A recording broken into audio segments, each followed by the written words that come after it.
What if the safest car ever built became your worst nightmare? Imagine being trapped in a scorching desert, watching helplessly as your 2-year-old son slowly suffocates inside a bulletproof, indestructible vehicle that you cannot open. The windows won't break, the doors won't budge, and with every passing hour, the temperature inside climbs higher and higher. This is the terrifying premise of Monolith, a survival thriller that asks a chilling question. Can technology designed to protect us actually kill us? Let's break down this intense story.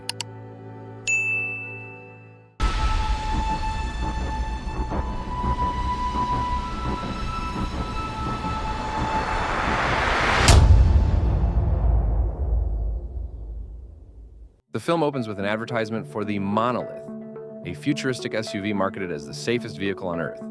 Unbreakable glass, puncture-proof tires, and an advanced AI assistant named Lilith that controls everything through a smartphone app, including something called Vault Mode, which turns the car into an impenetrable fortress. We meet Sandra, a former pop star who gave up her career to raise her 2-year-old son, David. Her husband, Carl, is always traveling for work, leaving Sandra to handle motherhood alone. Today, she's driving David to his grandmother's house in Carl's brand new Monolith. During a stop at a gas station, Sandra briefly loses track of David.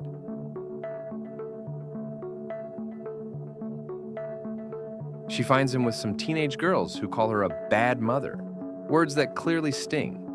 But the real gut punch comes later.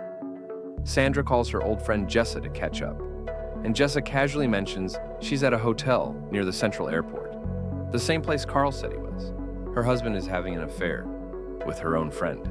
Devastated, Sandra makes a reckless decision.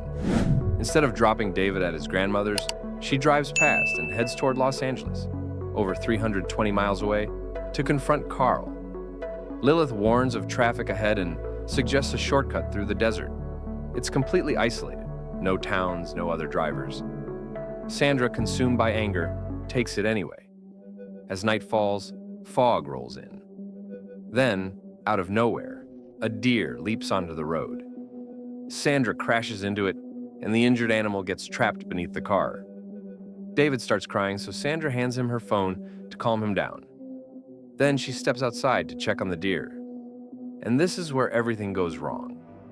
2-year-old David swipes across the phone and accidentally activates Vault Mode. Every door locks, every window seals. The AI's only priority now: protect the passenger inside. Sandra pounds on the door, screaming at David to press the button again, but he's terrified. He drops the phone, and it slides under his seat. Now Sandra is stranded in the middle of a desert with her son locked inside an indestructible car. Sandra grabs a rock and slams it against the window. Nothing. Not even a scratch.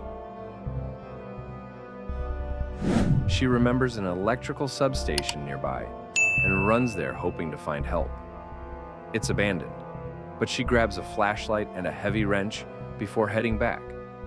That's when she realizes she's being stalked. A hungry coyote follows her through the darkness. Sandra barely makes it onto the car roof before it lunges. She bangs the wrench against the car until the alarm scares the animal away.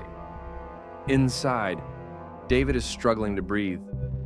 Sandra calms him through the glass until he falls asleep, then collapses on the hood from exhaustion. Morning brings worse news. The desert sun is rising and the temperature inside the car is climbing dangerously.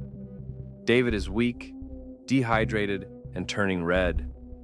Sandra follows the road for miles until she finds an abandoned airfield with an old jet.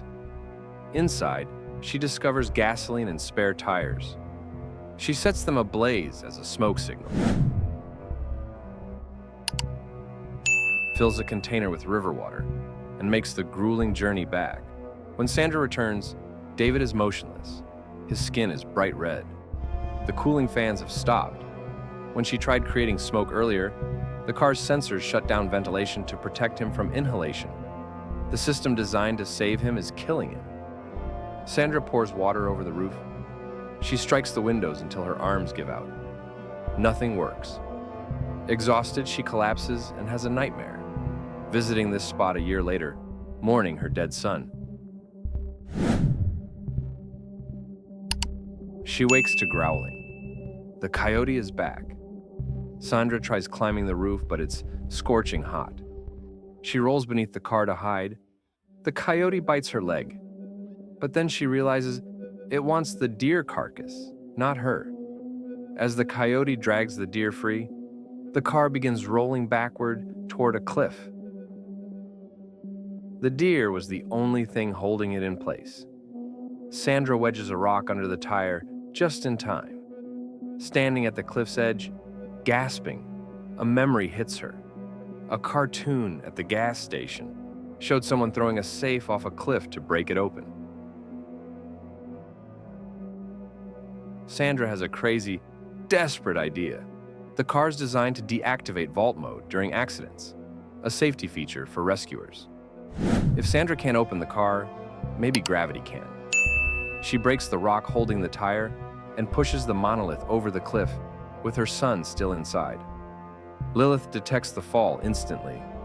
The AI calculates the angle, shifts the car's balance, and positions it to land upright, protecting David from impact. The car slams into the ground. The doors unlock. Sandra scrambles down, pulls David out, and strips off his clothes to cool him down. He's barely conscious, but alive. She reactivates Lilith.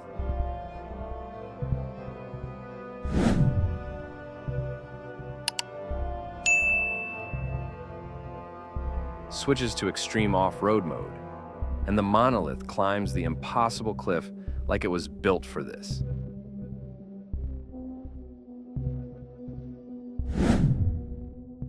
Hours later, at the hospital, David opens his eyes. He looks at Sandra and speaks the word he's never said before. Monolith is a film about technology, survival, and the lengths a mother will go to protect her child. It asks us to consider, in our rush to create safety features, have we also created new dangers we never anticipated? Sandra wasn't a perfect mother. She made mistakes. She was distracted, impulsive, and unprepared. But when it mattered most, she became exactly what her son needed, a survivor who refused to give up. If you enjoyed this breakdown, smash that like button and subscribe to Plot in Minutes for more movie recaps. Drop a comment below. Would you trust your life to an AI-controlled car? Let me know. And remember, sometimes the safest option is the most dangerous one.